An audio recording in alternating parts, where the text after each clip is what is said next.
Assalamualaikum warahmatullahi wabarakatuh, pemirsa Sriwijaya TV. Badan Penyelenggara Jaminan Sosial Kesehatan atau BPJS Kesehatan dengan visi terwujudnya jaminan kesehatan atau JKN KIS yang berkualitas dan berkesinambungan bagi seluruh penduduk Indonesia pada tahun 2019 berlandaskan gotong royong yang berkeadilan melalui BPJS Kesehatan yang handal, unggul, dan terpercaya.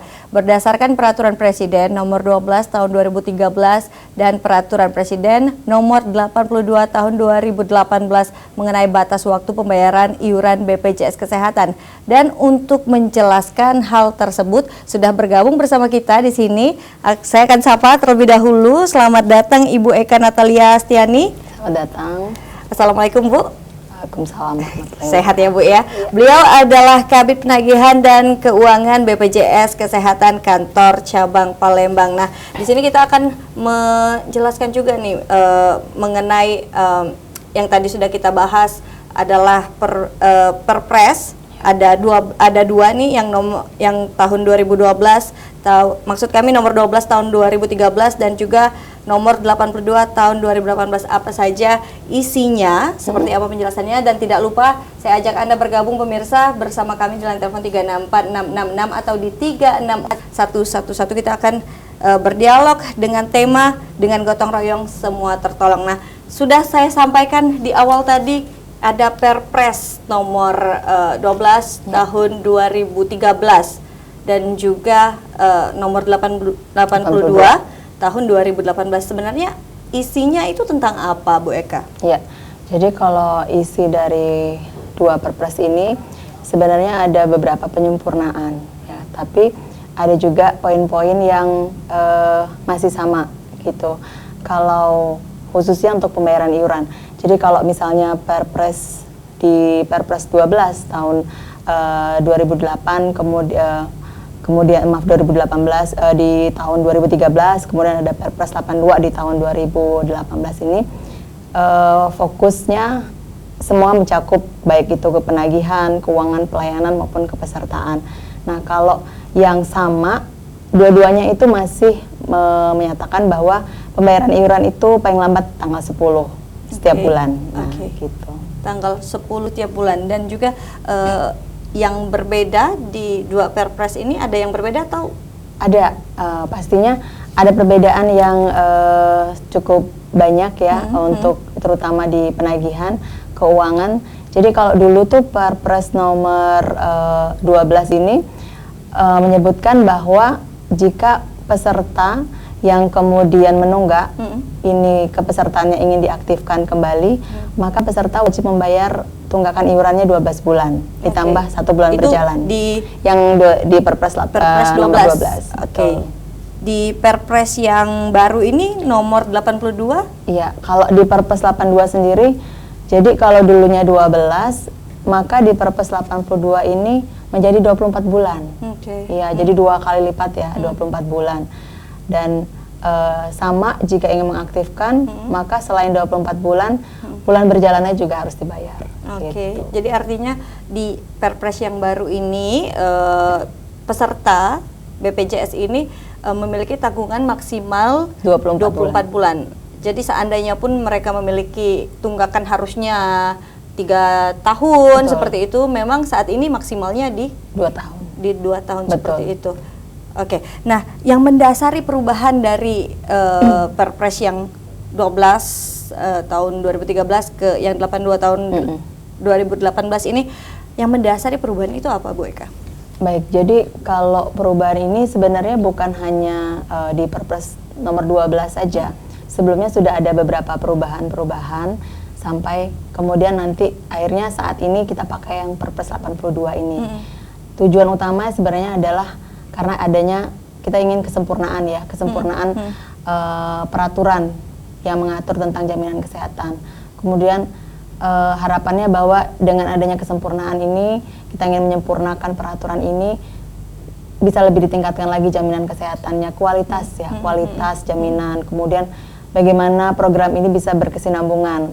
Semakin kita tingkatkan kualitas dan kesinambungan, harapannya warga negara Indonesia juga akan semakin terlayani dengan maksimal dengan adanya program jaminan kesehatan ini. Oke. Untuk diberlakukannya Perpres 82 ini mulai kapan ya Bu Eka? Iya, jadi kalau Perpres ini sendiri sebenarnya ditandatanganinya tanggal 17 September 2018. Kemudian kalau diundangkannya itu tanggal 18-nya. Namun untuk beberapa pasal seperti pemberlakuan 24 bulan itu baru berlaku 3 bulan kemudian. Oke. Jadi 1 Januari 2019 baru mulai berlaku gitu. Oke, dan peserta sudah banyak yang tahu? Ya. Sudah banyak atau yang masih ada. shock seperti itu begitu? Loh, ini saya taunya ini 12 bulan seperti itu. Ada seperti itu di lapangan? Ya, memang kita memang sudah menginformasikan tentang adanya perubahan jumlah jangka waktu pembayaran maksimal. Namun kalau masih ada peserta yang belum terinformasi, maka kesempatan kali inilah kami sekalian menginformasikan bahwa tunggakan itu sekarang saat ini 24 bulan. Tapi jangan khawatir, 24 bulan itu bukan langsung ya, bukan 1 Januari yang dulunya 3 tahun langsung jadi 24 bulan, tidak. Jadi kita juga bertahap. Oke, jadi seandainya pelan-pelan. ada yang sudah tunggakannya bertahun-tahun seperti itu, sudah lama sebelum Perpres ini diberlakukan seperti itu seperti apa ketentuannya? Jadi kalau dulu mau nunggak berapa tahun pun kalau lebih dari 12 bulan itu kita bayarnya tetap 12 bulan. Kalau sekarang sejak 1 Januari 2019 itu bertambah 1 bulan 1 bulan. Jadi kalau Januari nunggaknya jadinya tambah 1 bulan jadi 13 ditambah bulan. juga bulan berjalan seperti itu. Sampai nanti di Desember 2019 menjadi 24 bulan. Setelah Desember 2019 maka tidak akan bertambah lagi, hanya sampai 24. Gitu. Hanya sampai 24 bulan. Betul. Oke, ditambah juga dengan bulan berjalan seperti itu. Nah, untuk pembayaran seperti ini mungkin banyak masyarakat yang kalau untuk membayar sekaligus nih mungkin agak berat seperti itu ya. Nah, dari BPJS ada nggak kebijakan masyarakat yang ingin melunasi tunggakannya dengan cara mencicil seperti itu atau ada kebijakan lain seperti itu? Baik, kalau mencicil memang saat ini program cicilan yang kami berikan ke peserta untuk menunggak memang belum secara langsung ada program khusus. Jadi peserta kami sarankan untuk menabung sendiri, baik dia tabungan konvensional, mungkin dia simpan uang gitu ya, atau kemudian dia menabung ke bank, nanti sampai dengan jumlah uangnya cukup, baru nanti dia akan bayarkan. Oke. Dan untuk pembayaran juga ada yang kemarin dibahas juga mengenai auto debit seperti itu. Nah, kalau seandainya ada orang yang menunggak tapi ingin auto debitkan seperti itu, tapi ini jumlah uangnya belum cukup. Nah, ini seperti apa? Ya. Kalau pembayaran iuran pastinya dia harus melunasi tunggakannya ya. Termasuk juga kalau dia mau auto debit. Jadi kalau auto debit ini statusnya harus aktif dulu kartunya. Oh, baru bisa dirubah. Baru bisa dirubah, ya. Baru bisa nanti bank akan mendebet. Oke. Gitu. Artinya setiap kartu yang mungkin belum aktif seperti itu untuk perubahan-perubahan fasilitas seperti itu harus diselesaikan dulu tunggakannya seperti itu. Oke, nanti kita akan bahas lagi mengenai dengan gotong royong semua tertolong dan banyak sekali yang masih ingin saya tanyakan dan Anda pemirsa bisa bergabung bersama kami di line telepon 364-666 atau di 364-111. Kami segera kembali.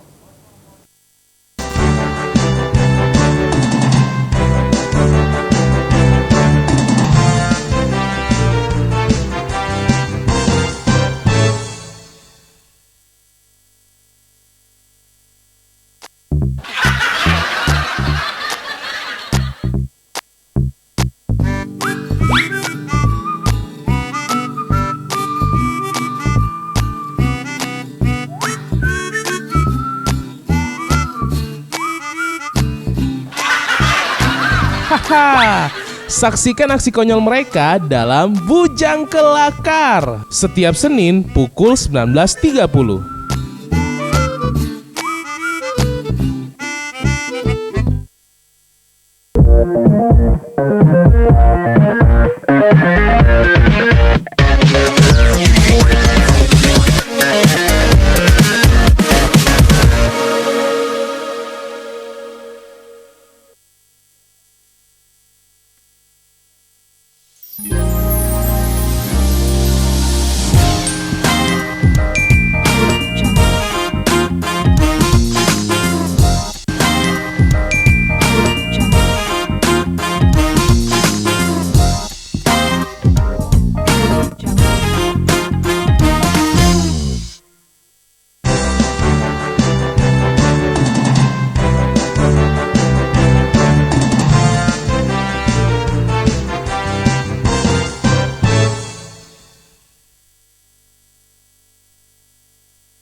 Anda kembali di Dialog Interaktif bersama dengan BPJS Kesehatan dan kita masih membahas mengenai dengan gotong royong semua tertolong dan masih bersama saya di sini ada Ibu Eka Natalina dan kita lanjutkan perbincangan kita Bu. Nah ini ada juga yang peserta mandiri kemudian beralih menjadi tanggungan pemerintah. Nah ini ketentuannya seperti apa? Ya, jadi untuk pemerintah daerah memang menganggarkan untuk warganya itu ditanggung oleh pemerintah daerah, khususnya warga-warga yang tidak mampu ya. Nah kalau di Kota Palembang sendiri pemerintah daerah juga menganggarkan untuk warga yang tidak mampu itu dijamin kepesertaannya oleh pemerintah. Namun kita sejak Desember 2018 sendiri beberapa peserta yang menunggak, khususnya yang menunggak kelas 3 itu dialihkan sebagai peserta dari penerima bantuan iuran dari pemerintah daerah. Nah, walaupun kemudian peserta ini menunggak, namun mereka dengan dialihkannya ini oleh pemerintah daerah, mereka bisa mendapatkan pelayanan. Oke, dan kartunya aktif seperti itu. Betul. Nah, status dengan tunggakan yang sebelumnya itu seperti apa? Apakah jadi dihilangkan karena sudah beralih ke tanggungan pemerintah atau seperti apa? Kalau tunggakan, jadi tunggakan memang tetap melekat, ya tunggakan masih melekat, hanya saja yang dibayarkan adalah sampai dengan peserta tersebut dialihkan. Ya, jadi kalau misalnya dialihkannya Desember, dia masih punya tunggakan nih sampai November ke belakang. Nah itu yang wajib dibayarkan. Itu masih menjadi kewajiban. Betul. Seperti itu. Baik, kita terhubung dengan Ibu Naila yang ada di Skip Jaya. Halo, selamat siang Ibu Naila. Selamat siang. Silakan Bu Naila dengan pertanyaannya. Baiklah, yang ingin saya tanyakan, kan sekarang kan ada beberapa rumah sakit yang tidak menanggung BPJS. Ada salah satu kenalan saya yang ingin berobat di salah satu rumah sakit swasta yang di Palembang ini, ternyata waktu sudah masuk ini nggak ditanggung BPJS, jadi terpaksa ia membayar. Itu bisa disosialisasikan nggak rumah sakit apa saja yang sekarang sudah tidak menanggung BPJS? Dan kenapa sekarang ada rumah sakit yang dulu menanggung BPJS, sekarang tidak menanggung lagi BPJS itu? Oke. Baik, itu saja Ibu Naila. Baik, terima kasih Ibu Naila di Skip Jaya. Silakan Bu Eka langsung dijawab saja. Ya, jadi kita memang kemarin ada beberapa rumah sakit tapi tidak banyak ya. Rumah sakit yang kemudian tidak bekerja sama, tapi tidak bekerja sama untuk pelayanan rawat inap. Untuk pelayanan UGD kita masih melakukan kerjasama. Itu salah satunya adalah rumah sakit Siti Khadijah ya yang kemarin. Nah, untuk peserta yang kemudian misalnya sudah keburu berobat ya mungkin ya, dan tidak tahu kalau ternyata itu rumah sakit sudah tidak bekerja sama. Betul. Sebenarnya pada saat awal registrasi itu biasanya dari pelayanan, kalau misalnya mereka tahu ini peserta BPJS, mereka akan sampaikan kalau mereka sudah tidak bisa dijamin lagi di sini. Tapi kalau untuk UGD rawat inap, mau dimanapun rumah sakit baik yang kerjasama ataupun tidak kerjasama, rumah sakit wajib melayani. Jadi khusus untuk UGD itu setiap rumah sakit wajib melayani. Oke, untuk mencegah hal demikian terjadi seperti itu. Nah, ini apa yang harus diketahui oleh peserta? Apakah memang harus lihat dulu rumah sakitnya, harus cari tahu dulu daftar rumah sakit yang bekerja sama atau seperti apa? Baik, jadi kalau daftar rumah sakit itu sebenarnya pada saat rujukan, biasanya kan mereka rujukan dulu nih kalau ke rumah sakit ya, kecuali kalau yang gawat darurat. Daftar rumah sakit terdekat yang menerima rujukan itu sudah muncul di aplikasi di dalam Vaskes tingkat pertama. Jadi peserta akan diarahkan oleh Vaskes tingkat pertama menuju rumah sakit terdekat yang bekerja sama. Namun tadi sekali lagi, jika UGD wajib tetap dilayani. Jadi kalau seandainya dalam kasus yang masuk melalui UGD dan harus dirawat inap seperti itu, yang ditanggung BPJS biaya UGD-nya saja atau seluruh biaya rawat inapnya? Biaya UGD-nya. Oke. Dan sebaiknya sebagai peserta bila menemukan kasus seperti itu, ini peserta mungkin di saat gawat darurat taunya rumah sakit ini mitra dengan bekerja sama dengan BPJS. Kemudian setelah tidak diketahui tidak, apakah harus mencari rumah sakit lain untuk dirawat inap atau seperti apa? Ya, jadi kalau misalnya kasusnya gawat darurat tentu bisa pindah ke rumah sakit lain ya. Tapi kalau harus menuju ke poli, peserta bisa nanti kemudian mengurus kembali rujukannya untuk nanti menuju rumah sakit sesuai dengan rujukan yang sudah diperbaharui berdasarkan rumah sakit yang bermitra dengan BPJS. Oke. Nah, untuk peserta yang tadi peralihan dari mandiri, kemudian ditanggung pemerintah. Nah, ini mereka apakah bisa mengajukan diri seperti itu untuk menjadi tanggungan pemerintah daerah, atau memang ini hasil rekomendasi dari BPJS atau dari pemerintah itu sendiri? Baik, jadi untuk peserta supaya bisa mereka didaftarkan sebagai penerima bantuan iuran dari pemerintah, ini adalah hasil dari rekomendasi Dinsos. Jadi Dinas Sosial yang mendata, nanti tentunya diawali dari RT dulu ya, RT, kemudian baru nanti ke kelurahan atau desa, baru nanti ke kecamatan, dan lanjut ke dinas sosial. Nah, hasil dari data Dinsos itulah kemudian diajukan ke BPJS untuk kami lakukan proses pengentrian dan pencetakan kartu. Gitu. Oke. Nah, untuk pengecekan dari jumlah tagihan, nah ini kita mungkin kalau untuk datang ke kantor mungkin terlalu sulit seperti itu kan? Apakah ada bisa ditelepon atau bisa dengan cara seperti apa untuk mengetahui berapa tagihan yang kita punya? Baik, kalau tagihan sebenarnya peserta bisa cek sendiri ya. Caranya seperti apa tuh? Nggak perlu datang ke kantor nih, kan jauh ya, mesti menunggu antri juga buat ngecek waktu, betul.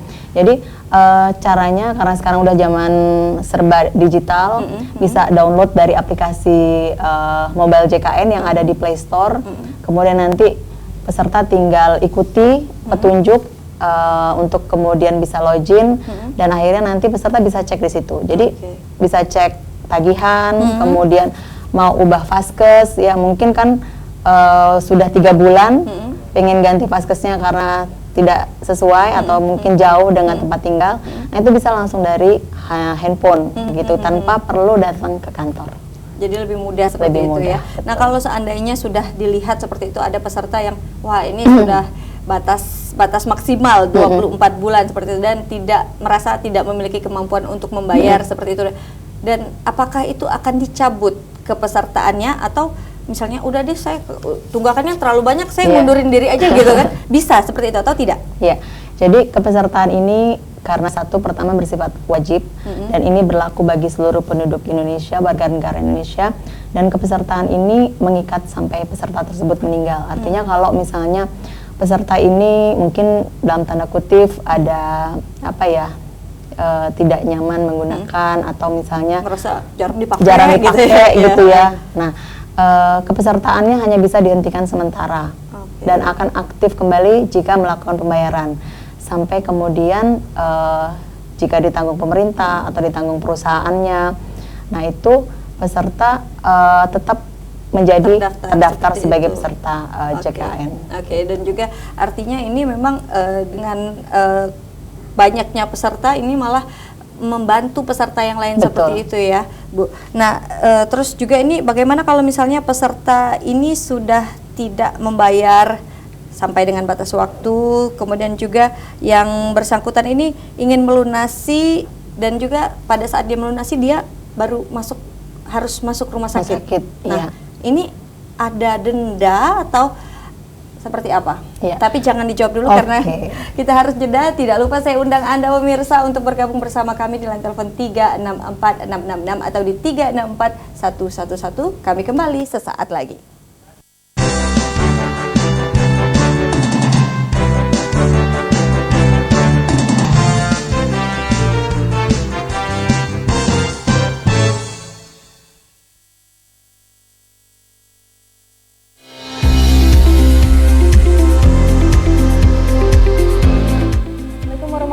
Wabarakatuh, pemirsa di rumah. Kembali lagi program Kesehatan Jendela hadir menjumpai Anda.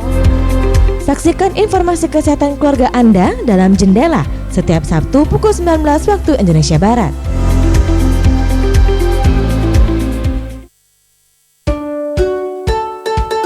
Okan akan menjelajahi tempat makan dengan cita rasa yang lemak nian.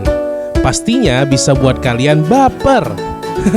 Tapi bukan baper karena perasaan ya. Jadi Baper People, saksikan program Baper Bawaan Lapar setiap hari Senin pukul 19.00 waktu Indonesia bagian Barat. Hanya di Sriwijaya TV, Matahari Bumi Sriwijaya. Nikmati waktu istirahat Anda dengan aksi kocak dari Okan dan Vian yang ditemani oleh si cantik Dinda dan bintang tamu yang hits.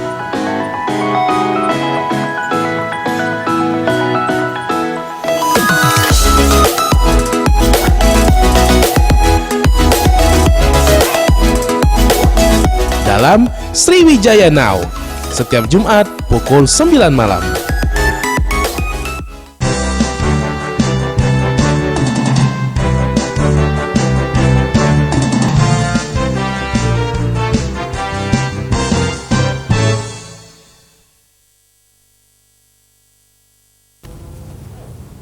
Terima kasih Anda masih bergabung bersama kami pemirsa, dan juga tidak lupa saya ingatkan Anda yang memiliki pertanyaan seputar tema bahasan kami pada siang hari ini, Anda bisa bergabung dalam telepon 364 666 atau di 364 111. Kita lanjutkan perbincangan kita. Bu Eka, ini seperti yang saya tanyakan sebelum iklan tadi, kalau misalkan ada yang sudah limit batas waktu seperti itu kemudian masuk rumah sakit, Ya. terus baru mau menggunakan kartunya, baru membayar, nah itu seperti apa tuh? Ya, jadi sebenarnya kita ini kartunya tetap ada ya. Jadi peserta hanya tinggal mengaktifkan kembali. Jadi tidak memutus kepesertaannya, Ya. tapi peserta tinggal mengaktifkan kembali jika ingin menggunakan. Caranya cukup bayar tunggakan iurannya. Nah, setelah dia membayar, jika ada kemudian aktif nih ya, kartunya aktif. Jika dalam 45 hari sejak kartunya aktif itu harus dirawat inap, nah ini muncullah denda gitu. Oke, muncul denda sebesar 2,5% dikali perkiraan dikali tarif paket inasi bijis yang diambil dari berdasarkan dari diagnosa awal ya. Oke. Nanti dikali sama bulan menunggak. Tapi tidak ada ini juga sih, tapi maksimalnya juga ada denda ini. Oke. Iya, jadi maksimalnya 30 juta dan bulan menunggak, mungkin kan ada yang menunggak sampai 2 tahun. Nah, itu pengalinya cukup 12 bulan saja. Oke, Gitu. oke. Dan kemudian juga banyak nggak nih ditemui di lapangan keluhan atau respon masyarakat mengenai perubahan dari Perpres 82 ya. 82 ke 12 ke 82 ini? Ya. Yang pasti kalau yang kita tahu masyarakat sekarang ini sudah mulai sadar untuk mulai membayar iuran. Namun untuk yang masih memiliki tunggakan, beberapa dari mereka banyak yang tidak tahu karena sebenarnya banyak juga yang masih merasa kalau udah nunggak 3 tahun, berarti saya mesti bayar 3 tahun ya, gitu. Banyak yang tidak tahu. Betul, padahal pada saat mereka di tahun 2018 itulah kesempatan mereka cukup bayar 12 bulan. Oke. Karena kalau sekarang nih udah nambah loh, udah sekarang kalau Juni berarti udah 18 bulan ya, gitu. Nah, kami punya kader yang salah satunya tugasnya menginformasikan peserta-peserta menunggak yang mungkin mereka berpikir bayarnya nanti aja deh, nunggu mau pakai ya, misalnya gitu. Nah, inilah saatnya mereka kita informasikan juga bahwa jangan nunggu sakit loh baru bayar, karena nanti tunggakannya juga tambah besar dan dendanya kalau dirawat inap juga banyak. Lumayan ya, oke. Kita terhubung dengan Ibu Tati yang ada di Skojo. Halo, selamat siang Bu Tati. Selamat siang, Mbak. Ya, silakan. Apa yang ingin ditanyakan? Iya, sebelumnya saya mau cerita dulu sama Ibu Eka ya. Iya. Jadi sepupu saya itu dia sekarang tinggal di Jogja, dia pindah dari Palembang. Dia itu dapat layanan di rumah sakit Jogja, rumah sakit biasa ya Bu, bukan rumah sakit yang mahal. Itu sangat baik Bu. Padahal dia peserta BPJS, tapi diperlakukan sama baiknya, bahkan sangat baik. Nah, jadi dia merasakan perbedaan pelayanan yang berbeda antara di Jogja sama rumah sakit di Palembang. Oke, yang di Palembang yang dirasakan seperti apa Bu Tati?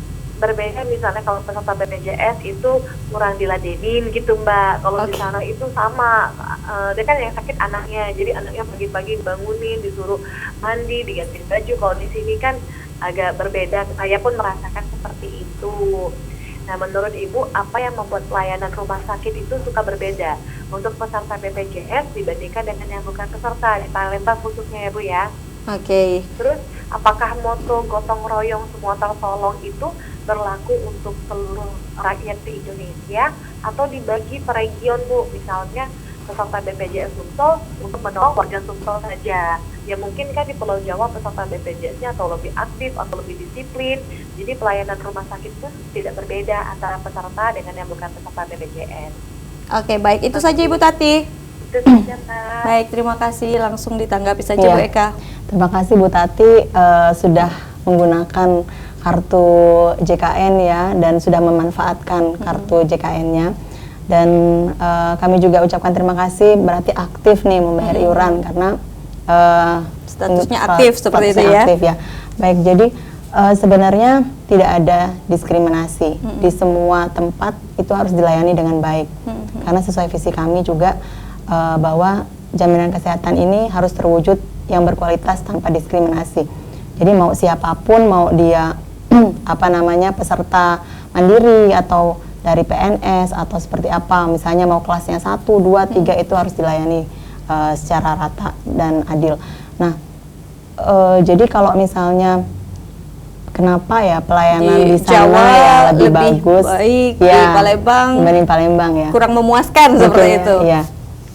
Jadi sebenarnya ini di luar kewenangannya kami BPJS, karena ini bagaimana pelayanan rumah sakit, karena sewajarnya adalah semua rumah sakit, semua peserta itu harus dilayani dengan baik ya, dengan adil, dan juga tentunya tidak hanya peserta yang lewat JKN ya, tapi semua peserta baik umum maupun asuransi kesehatan lainnya Harus mendapatkan pelayanan yang betul bagus sekali. seperti itu. Jadi mungkin bagaimana karakter juga ya, karakter Masing-masing daerah seperti masing-masing itu. daerah ya, mungkin kalau di Jawa karena ya orangnya seperti apa ya. Nah, jadi kalau dari kami sendiri tidak membeda-bedakan gitu, dan BPJS juga tidak bisa mengatur bahwa rumah sakit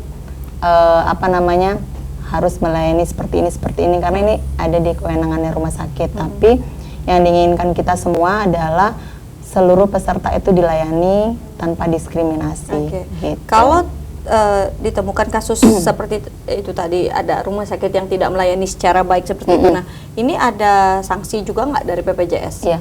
Jadi sebenarnya kalau misalnya ada keluhan, peserta itu bisa melaporkan.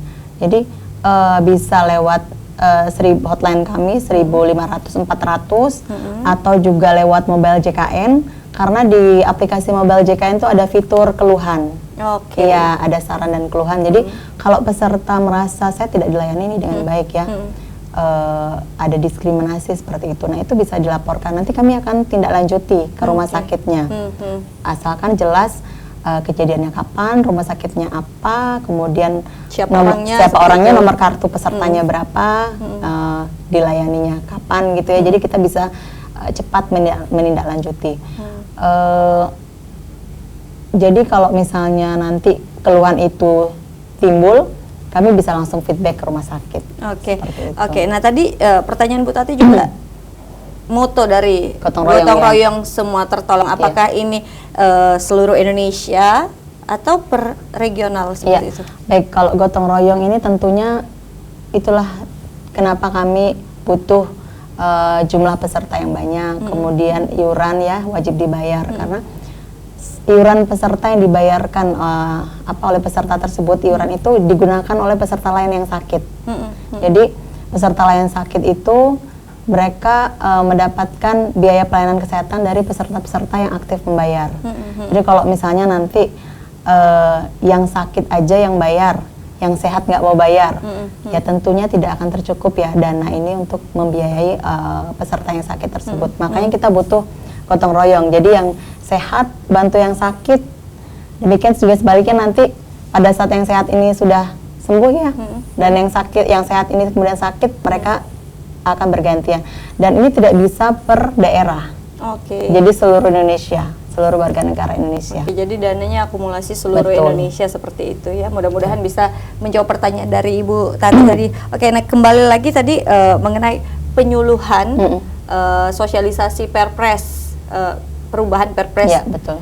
Dari nomor 12 tahun 2013 ke 82. Nah, ini apa saja sih yang dilakukan? Selain tadi ada juga kader ya, Betul, dengan menggunakan kader. Apa saja nih, Bu Eka? Iya, jadi kita sosialisasinya, kita pasang juga nih spanduk. Kalau di kantor tuh ada spanduk kita gitu. Ada, kemudian juga kita sosialisasikan kalau waktu itu kita undang ya wartawan itu untuk kemudian kami sampaikan ada perubahan Perpres 82 dari 12 ke 82. Kemudian kita juga lakukan sosialisasi kalau misalnya kita datang ke instansi, kemudian kami juga dari penagihan, dari keuangan ini melakukan sosialisasi ke desa-desa, kelurahan, itu biasanya kami kumpulkan warga. Nah, ini kami sampaikan di situ.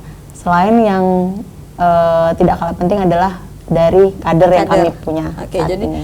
kader bisa dibilang ini perannya sangat Betul. penting seperti itu ya. Nah, selain untuk mensosialisasikan perubahan Perpres tadi, apa saja sih peran dari kader JKN KIS ini? Baik, jadi kader sendiri ini fokus utamanya sebenarnya adalah penagihan dan pemberian informasi. Ini fokus utamanya.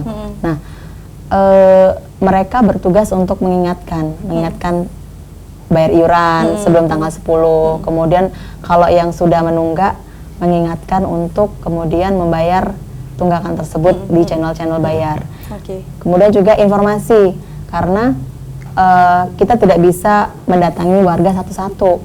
Makanya lewat perpanjangan tangan kader yang kemudian berkunjung ke rumah-rumah, menyampaikan informasi, hak dan kewajiban peserta, dan juga update informasi yang terbaru, yang salah satunya adalah adanya perubahan jumlah tunggakan yang menjadi 24 bulan.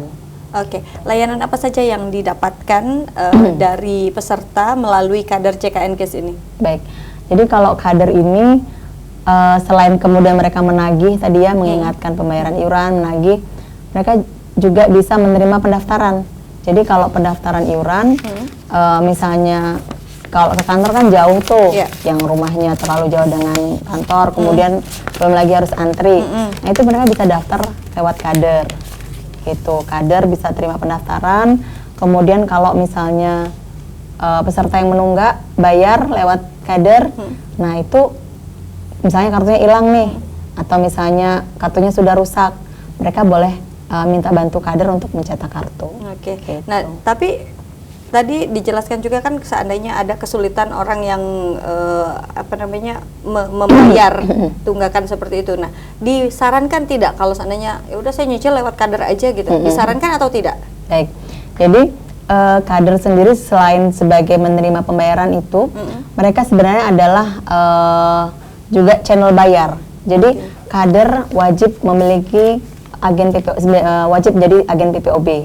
Jadi menjadi loket bayar. Nah, kalaupun misalnya nanti ada yang mau cicil nih lewat kader, sebenarnya gini, karena kader tidak bisa menerima cicilan, jadi uangnya tetap harus dipegang sama si peserta sampai nanti terkumpul, baru nanti dia Artinya bayar. untuk menghindari hal-hal yang tidak Betul. diinginkan juga lebih baik itu Pegang sama peserta. dipegang sendiri seperti Iya. itu ya. Nah, untuk menjadi kader ini memang sudah ditentukan pegawai atau karyawan dari BPJS, atau memang ini adalah rakyat atau peserta juga yang ingin ikut serta seperti itu? Iya.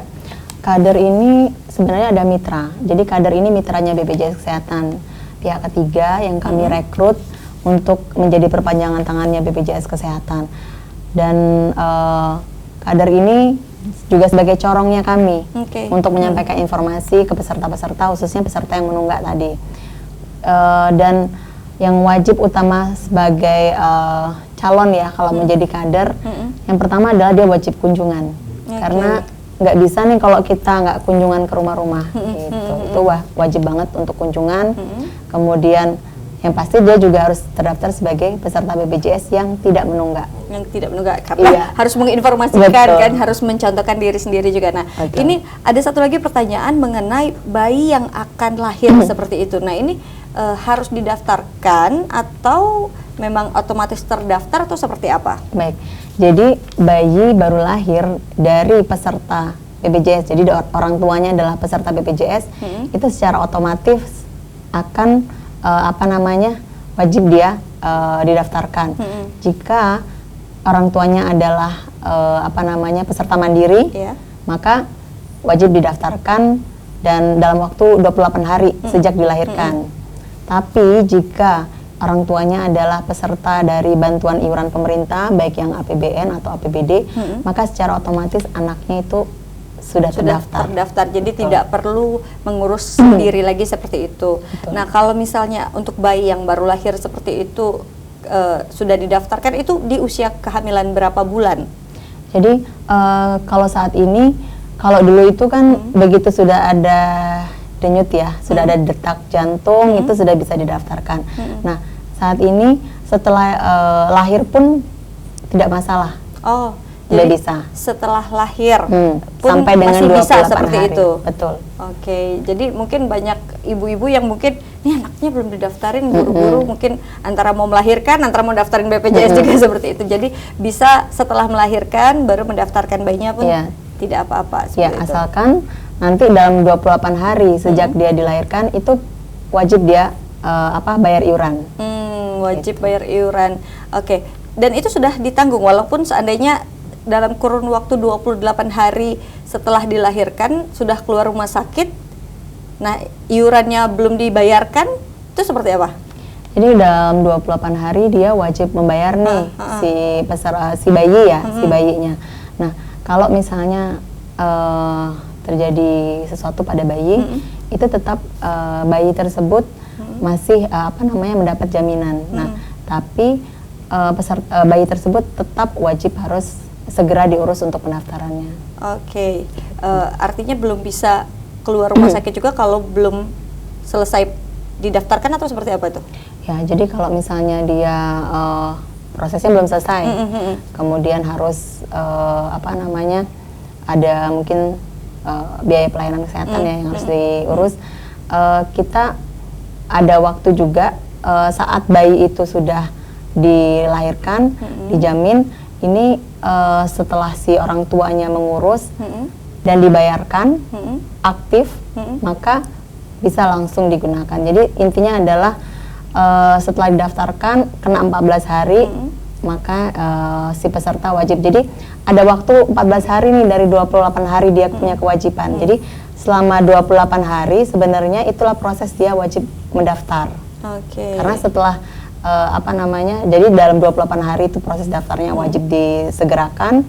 Kemudian nanti 14 harinya sejak didaftarkan dia bisa bayar. Oke. Nah, kalau untuk syarat-syarat mendaftarkan bayi yang akan lahir ataupun yang baru lahir, nah apa saja syarat-syaratnya? Tapi jangan dijawab dulu karena kita harus jeda, saat lagi kami segera kembali.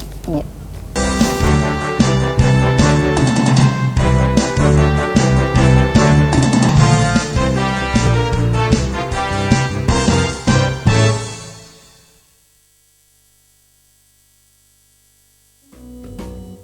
Halo, halo, halo. Untuk kawan-kawan yang senang menggambar, nulis puisi dan pantun, bisa kirim karyanya ke sini. Syaratnya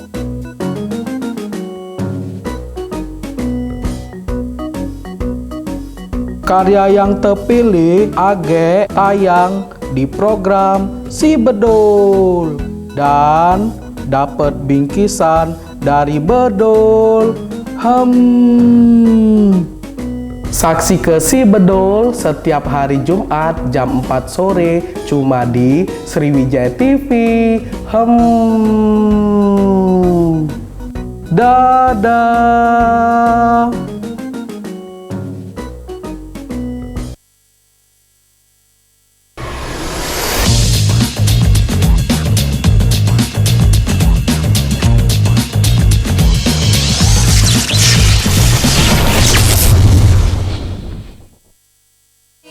kangen sama video klip ini? Mau bernostalgia dengan yang ini?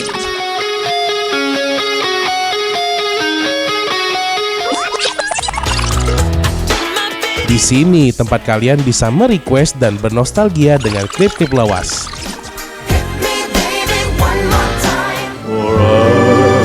Hanya di Album Bingen. Setiap Jumat jam 8 malam dan Sabtu jam 9 malam. Hanya di Sriwijaya TV.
Warnai waktu istirahat Anda dengan berita-berita ringan seputar tradisi, kuliner, serba-serbi, dan tempat menarik yang ada di Sumatera Selatan dalam Cerita Sriwijaya setiap Jumat dan Senin jam 7:30 malam.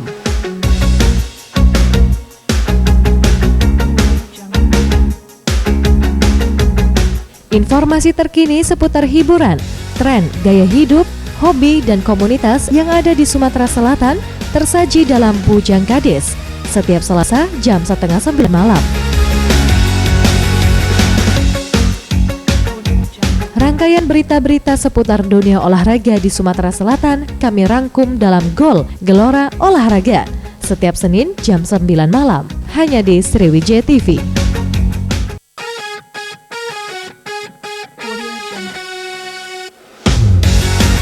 Ikuti keseruan obrolan bersama tokoh-tokoh berprestasi dan menginspirasi dalam Bedalu setiap Kamis jam 9 malam.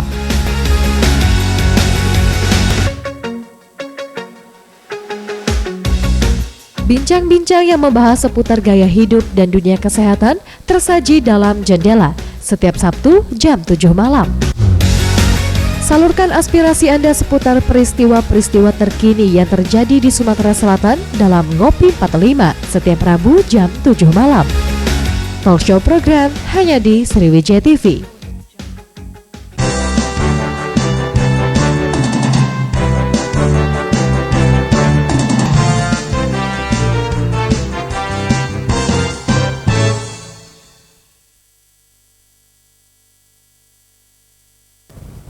Anda kembali di dialog interaktif bersama dengan BPJS Kesehatan, dan di segmen keempat ini kami masih mengingatkan Anda untuk bergabung bersama kami di line telepon 364666 atau di 364111, dan kita sudah terhubung dengan Bapak Nabil yang ada di Skip. Halo, selamat siang Pak Nabil.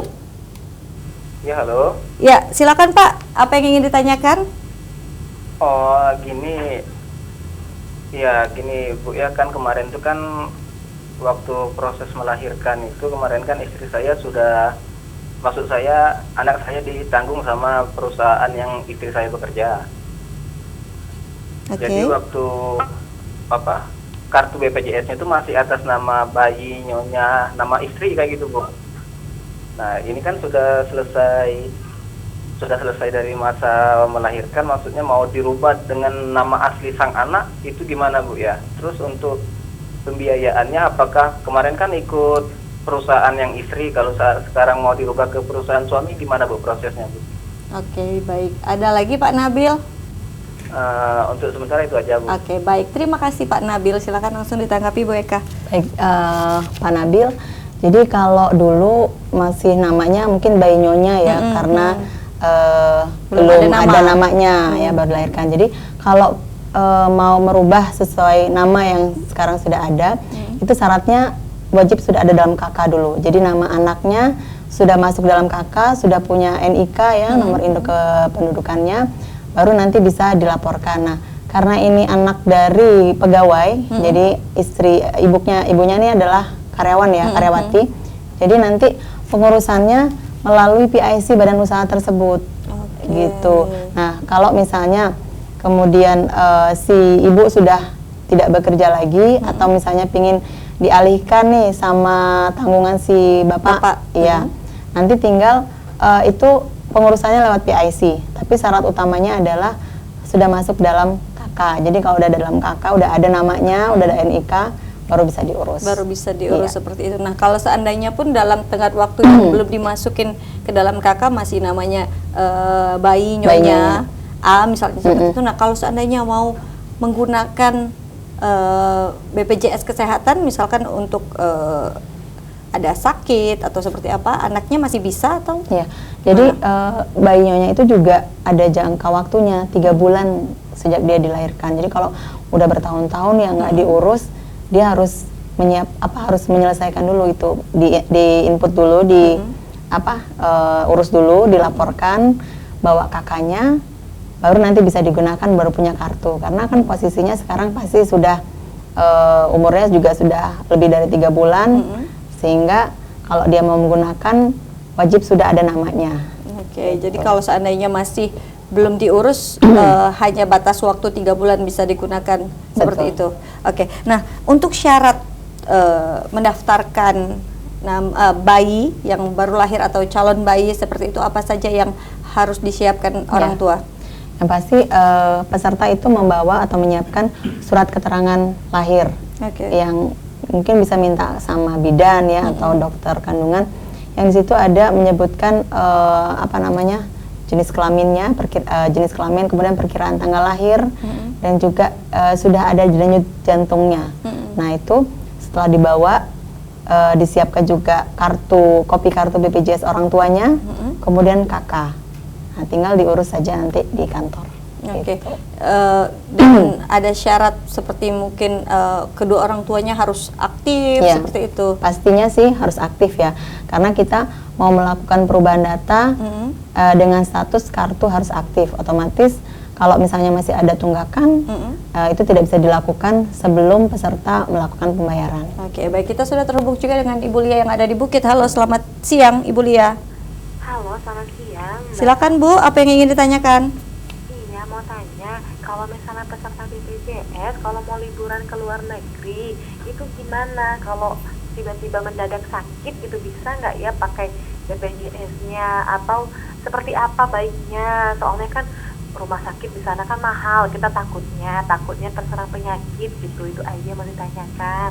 Oke, baik, terima kasih Bu Lia. Terima kasih. Oke, langsung. Nah, kalau ke luar negeri bisa digunakan? Ya, jadi kalau misalnya di luar negeri itu ada maksimalnya juga. Kalau misalnya peserta ini tinggal di luar negeri lebih dari 6 bulan, peserta bisa meminta untuk penghentian sementara. Oke. Kalau lebih dari 6 bulan dia di luar negeri. Tapi kalau misalnya kurang dari 6 bulan, peserta masih wajib membayar. Gitu. Cuma memang di sana tidak bisa digunakan karena kan kartu ini hanya bisa digunakan di Indonesia. Di Indonesia, gitu. Seperti itu. Oke, jadi kalau untuk yang hanya liburan sebentar, memang ini tidak bisa seperti itu. Tapi kalau misalkan statusnya adalah TKI atau TKW seperti itu, dari BPJS ada tanggungan juga nggak sih? Kalau TKI tidak. Oke, baik. Dan juga target dari BPJS ini ke depannya sesuai dengan Perpres yang tadi kita sampaikan. Ini sebenarnya targetnya apa sih? Ya, jadi harapan kami bahwa peserta saat ini semakin sadar untuk membayar iuran. Jadi jangan tunggu sakit atau tunggu mau pakai ya baru mau bayar. Jadi ayo bayar dari sekarang karena saat ini tunggakan itu bisa sampai dengan 24 bulan. Jadi kalau 24 bulan itu nanti di Desember 2019. Kalau sekarang hitungannya masih 18 bulan. Kalau bulan depan udah 19 bulan. Bulan depannya lagi iya. Jadi ayo bayar dari sekarang, jangan tunggu berlama-lama, jangan nunggu nanti tagihan membengkak, yang ada malah nanti menimbulkan kesulitan peserta, dan juga khawatirnya nih mau misalnya harus pakai waktunya sudah darurat ya, proses kartu masih nonaktif karena belum melakukan pembayaran.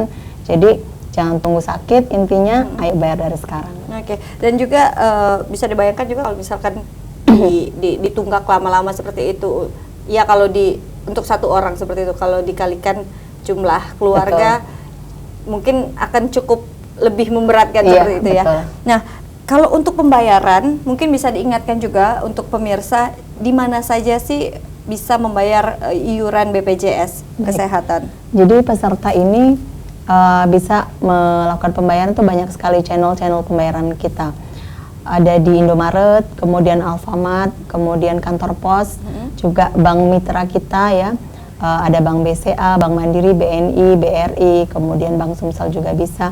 Dan juga kemudian PPOB. Jadi PPOB ini loket-loket bayar yang tradisional. Seperti mungkin kalau di desa-desa itu suka ada tempat bayar listrik gitu kan. Nah, itu biasanya juga mereka menerima pembayaran BPJS. Jadi saat ini tidak ada lagi kesulitan kalau mau bayar karena sudah semakin banyak, dan peserta juga bisa auto debit. Kalau misalnya takut lupa ya, lupa misalnya, atau misalnya akan pergi jauh yang tempatnya tidak ada lokasi tempat bayar, peserta bisa daftarkan auto debit, dan auto debit ini bisa dilakukan di Bank Mandiri, BNI, BRI, dan juga Bank BCA. Oke, untuk melakukan perubahan misalnya dari yang tadinya pembayaran manual kemudian menjadi auto debit, ini apakah harus diurus ke kantor atau seperti apa? Ya, jadi kalau misalnya mau daftar auto debit, peserta bisa juga urus ke kantor, langsung ke BPJS, nanti kami yang akan menguruskan secara kolektif ke bank. Jadi peserta tinggal menyerahkan syarat-syarat, namun khusus untuk Bank BNI, Mandiri, dan BRI. Kalau BCA saat ini peserta memang masih wajib datang ke bank tersebut. Atau melalui ATM seperti itu ya. Nah, untuk pembayaran denda untuk jangka waktu 45 hari setelah kartu aktif kemudian digunakan untuk rawat inap. Nah, ini bisa dibayarkan melalui bank-bank atau channel-channel tadi? Iya. Jadi kalau untuk pembayaran denda nih jika dirawat inap ya. Jadi kalau dirawat inap itu baru muncul denda. Nah, denda ini baru terbatas nih tempat bayarnya. Jadi yang saat ini baru ada di Mandiri, bisa lewat ATM, mobile banking, dan juga kantor pos. Nah, yang terbaru ini adalah di Alfamart. Jadi kalau Alfamart mungkin lebih banyak ya dibandingkan kayak misalnya kantor pos ya atau bank. Dan Alfamart ini bisa membantu untuk menerima pembayaran denda saat ini. Oke. Nah, ini harapan dari Ibu Eka sendiri mengenai kepesertaan khususnya untuk peserta yang ada di Palembang seperti itu, apa nih? Ya, saat ini yang kami sudah hitung datanya bahwa dari 100% ini baru 60% nih yang bayar. Masih ada 40% lagi. 40% ya, ayo siapa? 40% lagi yang belum melakukan pembayaran. Dan kami terus melakukan upaya-upaya penagihan melalui telepon. Jadi jangan kaget juga seperti itu. Jadi jangan kaget kalau misalnya nanti ada yang menelpon mbak-mbak dari kantor BPJS, itu memang petugas kami yang dikhususkan untuk menelpon peserta yang menunggak.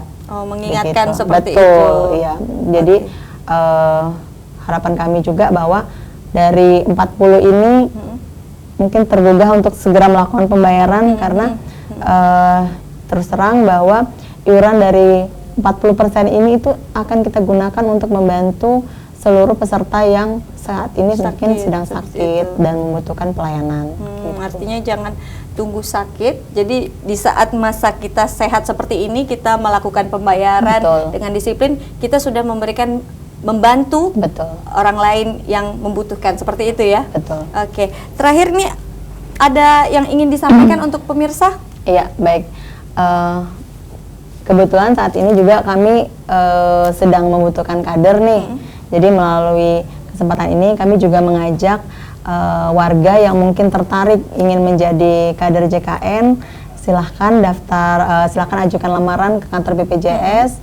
Dan saat ini juga kami membutuhkan kader untuk beberapa wilayah yang di data ini cukup tinggi tunggakannya. Itu salah satunya adalah daerah Alang Lebar, kemudian Demang Lebar Daun, juga 15 Ulu. Nah, tapi tidak berarti daerah lain tidak kami butuhkan. Jadi silahkan nanti kalau ada yang tertarik menjadi kader yang merupakan mitra dari BPJS Kesehatan, silahkan ajukan lamaran ke kantor. Baik, langsung saja ajukan lamarannya ke kantor BPJS Kesehatan. Terima kasih sekali Bu Eka sudah ngobrol-ngobrol bersama kami dan memberikan informasi, dan terima kasih sekali Anda pemirsa yang sudah bergabung bersama kami dari awal, dan terima kasih juga untuk Anda yang sudah bergabung di line telepon 364666 atau di 364111. Akhir kata saya Ramunzir pamit undur diri, sampai jumpa di dialog BPJS Kesehatan berikutnya.